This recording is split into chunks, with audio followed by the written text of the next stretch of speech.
Salut à toi, fanatique d'animé. Aujourd'hui, je vais découvrir avec toi l'épisode 1 de Takt OP Destiny, puis finir par mon avis. Moi, c'est Choco, et bienvenue dans cette vidéo.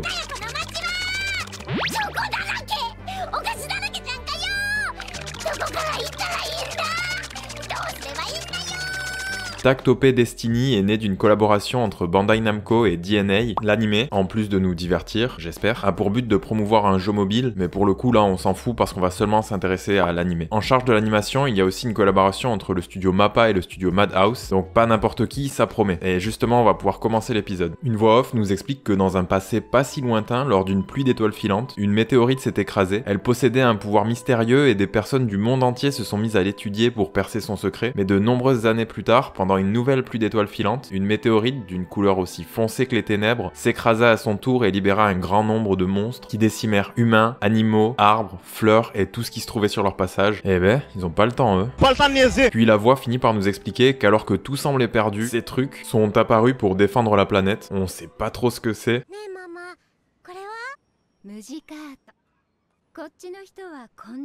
Elle explique ensuite qu'ils tirent leur pouvoir d'une météorite et combattent avec la musique, mais les gosses n'ont pas l'air de comprendre le mot musique. La maman s'excuse de ne jamais lui avoir donné l'occasion d'en écouter et lui promet qu'à l'avenir elle en aura la possibilité. Le garçon s'en va ensuite faire un tour au marché, il explore un peu et se retrouve je sais pas comment dans une sorte d'entrepôt, avec rien d'autre à l'intérieur qu'un piano en plein milieu, pourquoi pas. Il y a des barrières autour mais bon il s'en fout totalement et passe direct en dessous. Il s'approche, on voit que sur le piano il y a des trucs écrits, on dirait les citations nulles que les gens ont parfois chez eux, genre en poster ou sur leur coussin Jiffy tout pourri.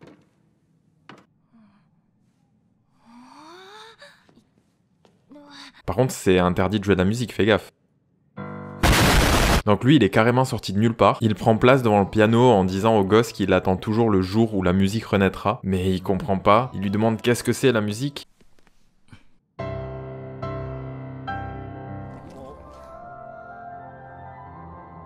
Forcément, il commence à avoir plein de monde autour. Le gosse a l'air de vivre sa meilleure vie. Bah voilà, je comprends pas pourquoi c'est interdit. Tout le monde a l'air de bien s'amuser. Donc ça attire des monstres vénères. Surtout que là, il est en train de foncer tout droit sur le piano.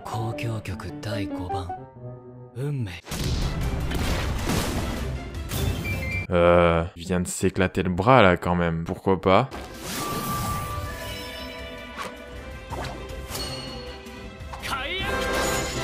Donc c'est ça une music art.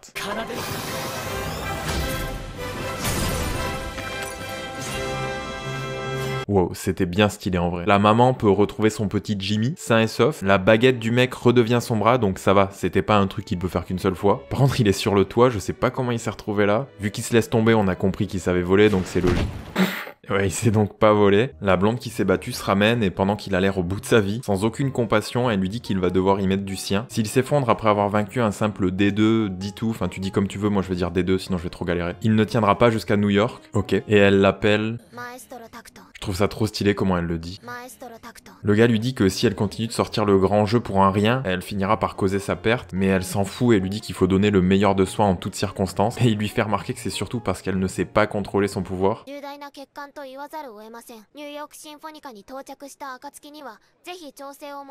C'est pour ça qu'elle a pas trop l'air d'avoir d'émotion, c'est une arme en fait. Il l'engueule et lui dit qu'elle pourrait l'aider à se relever, mais une voiture arrive.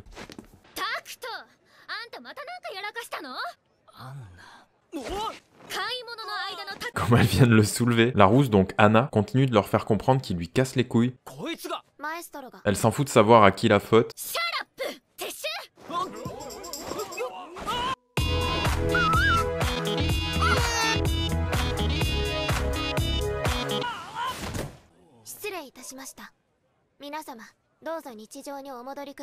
On les retrouve donc sur la route, on voit que c'est le 3 septembre 2047, Anna est encore en train de sermonner Takt sur le fait que New York est encore loin et qu'ils doivent arrêter d'agir seuls dans leur coin, mais Takt en a pas grand chose à foutre, il est plus en train de... Il entame de nouveau une sorte de dispute avec Anna, il dit qu'il veut jouer plus mais elle ça l'emmerde, et pendant ce temps la blonde juste elle se gaffe de gâteau. Elle est trop mignonne en vrai. Et justement, elle dit que pour qu'elle se batte, ils doivent lui fournir l'apport en calories nécessaire. Do you like sushi? What the fuck?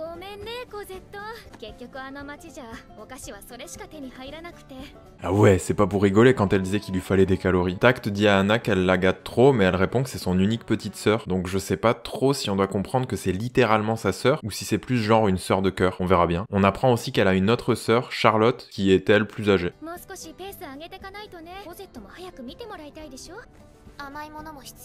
Mais c'est quoi cette morphale? On les retrouve à la tombée de la nuit dans un diner. Anna demande au barman si c'est bien le chemin le plus court pour aller à New York, mais il lui répond d'oublier cette idée, car la route est devenue un véritable nid à D2, donc ce genre de truc. Alors que pendant ce temps, Cosette... Non mais elle arrête vraiment jamais de bouffer en fait. Moi même quand j'ai pas faim, je bouffe. Le barman explique que la ville avait été remise sur pied, mais qu'un jour une horde de D2 a débarqué. Tout le monde a dû fuir et la ville est tombée en ruine. Non mais, le mec il a parlé même pas 20 secondes, elle a déjà tout bouffé. Pendant que le mec continue d'expliquer à Anna la route à prendre, Tact remarque qu'il y a un jukebox, il s'approche et balance un petit tacle à Anna au passage, pourquoi pas. Il y a écrit de ne pas l'utiliser, mais à mon avis... Ouais voilà, il s'en branle. Mais le gars le remarque direct, Anna lui fait signe d'arrêter. Enfin! Elle dit qu'elle perçoit plusieurs des deux et qu'elle peut les exterminer sur le champ, ce qui leur permettrait de suivre cette route, mais aussi de profiter de la musique. Tact réfléchit un peu. C'est sûr que lui, tu lui dis musique à la clé, il va pas réfléchir 1000 ans non plus. Hein.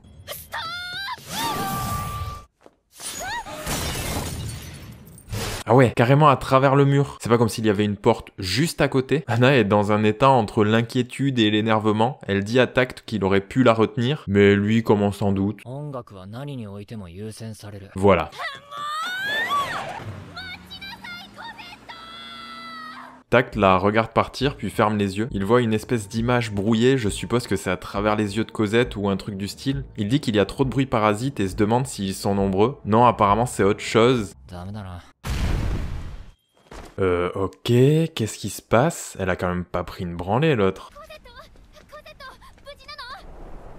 Bon déjà, elle, ça va. Ou pas. Alors, est-ce qu'elle a claqué ou est-ce que c'est Anna qui en fait des caisses? On verra plus tard parce qu'on repasse direct sur Tact qui s'est effondré.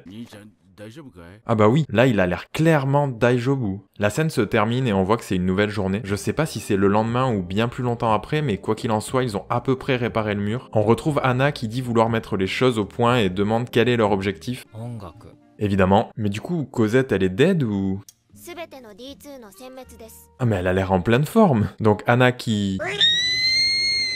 était bel et bien un peu exagéré. Bon, forcément, ils sont à côté de la plaque, hein, c'est pas du tout ça leur objectif. Anna leur rappelle que c'est d'aller à New York et de demander au Symphonica de réparer Cosette. Elle explique même que s'ils continuent comme ça, ils arriveront jamais à bon port, et Cosette, toujours aussi stoïque.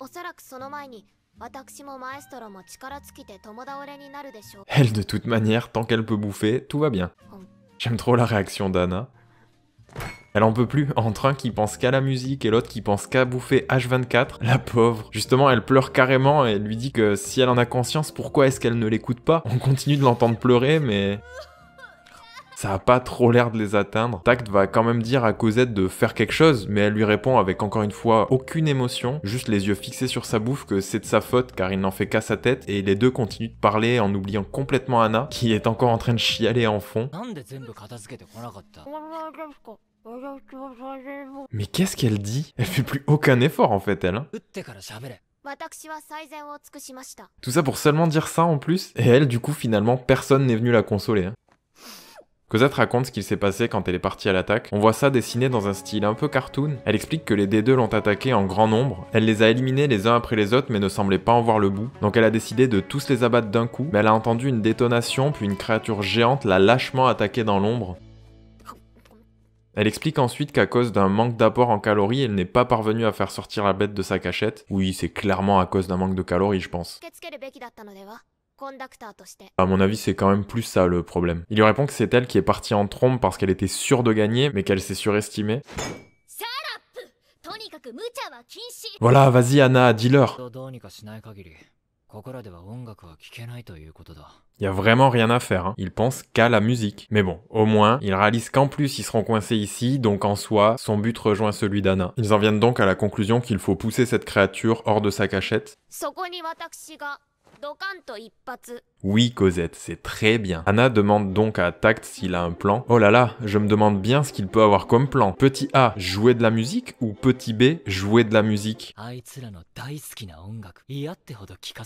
Et bravo à toi, si tu avais la bonne réponse, tu viens de remporter le droit de visionner un passage vidéo qui n'a aucun rapport avec cette vidéo.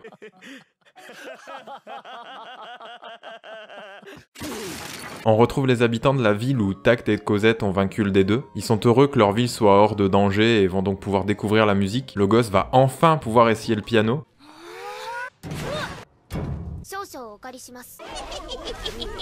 Ok. C'est à présent le soir, ils sont à l'endroit où Cosette a perdu la première fois. Elle attend justement sur un toit et Tact est installé devant le piano. Il explique que les D2 détestent les sons produits par l'homme, en particulier les belles musiques rythmées et harmonieuses. Plus le morceau est raffiné, plus il risque de craquer et de tout détruire.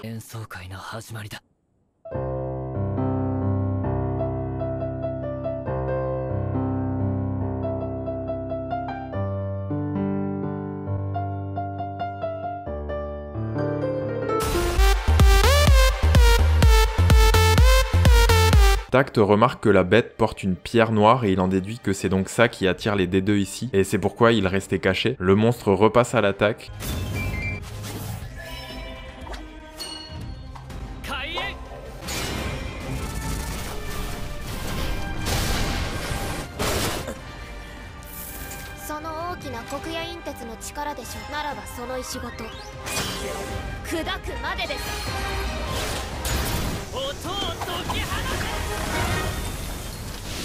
Tact est au sol, on dirait que finalement c'est lui qui a pris le plus cher. Cosette s'avance vers lui, le fixe, on a un flashback du jour de leur rencontre ou un truc marquant dans ce style, puis elle lui tend la main pour l'aider à se relever. La scène se finit calmement en musique. Tact va pouvoir enfin jouer du piano, les personnes au bar vont pouvoir utiliser leur jukebox et Anna contemple les étoiles. Oh putain, c'est beau. L'épisode se termine sur Anna qui est contente d'avoir franchi la ville sans problème et espère que ça continuera de bien se passer jusqu'à New York. Elle essaie d'entamer une discussion pour faire en sorte que tout continue à bien se passer, mais Tact... Bah c'est Tact. Et Cosette, elle est trop occupée à philosopher sur des donuts.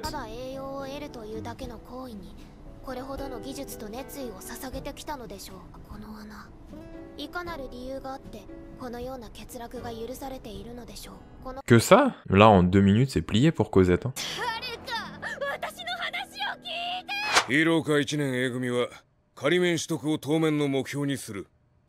Franchement, je m'attendais à rien, et déjà il faut bien savoir qu'on n'est pas sur un truc qui fera encore parler de lui dans 40 ans, mais j'ai regardé les 12 épisodes en un week-end et j'ai passé un bon moment. Le gros point faible de cet anime selon moi, ça serait l'histoire, malgré que je trouve ça trop cool l'idée que ça tourne autour de la musique, et que justement ils nous montrent leur vision d'un monde sans musique. J'ai trouvé ça dommage, mais presque à chaque fois ce qu'il va se passer on le voit venir à des kilomètres. Au niveau méchant, je vais rien spoil, mais j'ai trouvé quand même un petit manque de charisme pour un ou deux persos, et les motivations du grand méchant, bah disons que j'ai eu du mal à en avoir quelque chose à foutre. J'ai envie de parler de la fin, mais encore une fois je vais pas spoiler, donc je vais juste dire que j'ai trouvé ça particulier. Bon là comme ça t'avance à rien de savoir ça, on est d'accord, mais si tu regardes tu verras peut-être ce que je veux dire. Ce que j'ai préféré c'est les personnages principaux et leurs potes on va dire, ils sont assez attachants. J'aime bien l'histoire de Tact et Cosette, les designs des persos de manière générale sont cool, surtout les music art, même s'il y a ce gros parti pris d'avoir visuellement un style très jeu gacha, moi ça m'a pas dérangé. Après on va pas se mentir, de toute manière ils ont un jeu à promouvoir derrière, donc on comprend qu'ils ont tout fait pour qu'on kiffe les persos. Mais par contre, j'ouvre une petite parenthèse concernant le jeu, je m'en branle. Voilà, je peux fermer la parenthèse. Sinon, j'ai plutôt apprécié les doublages. T'as peut-être déjà entendu la voix de Tact, c'est notamment la voix de Shigaraki dans My Hero Academia, de Toge dans Jujutsu Kaisen et de Tsukishima dans Haikyuu. Il y a aussi une autre voix que j'ai bien aimée, mais on voit pas le perso dans l'épisode 1. Donc je te dis juste que le doubleur a aussi fait Rengoku, Noritoshi, Daichi et d'autres. Je te laisse voir si tu reconnaîtras de quel perso je veux parler. Et pour finir, les animations étaient plutôt agréables à regarder. Il y a quand même eu 2-3 combats où je pense que je m'attendais à en prendre un peu plus dans la tronche. Surtout par rapport au fait que ce soit une collaboration entre deux gros studios, mais de manière générale ça m'a plutôt bien diverti. Du coup pour conclure je dirais que c'est divertissant justement, mais voilà rien d'abusé non plus, donc si tu le regardes en tant que tel tu devrais passer un bon moment. De toute manière t'as normalement maintenant tout ce qu'il te faut pour savoir si ça devrait te plaire ou pas. De mon côté c'est tout pour cette vidéo, j'espère que t'as passé un bon moment, n'hésite pas à venir t'exprimer en commentaire, comme toujours dans le respect et la bonne humeur, c'était Choco, bisous.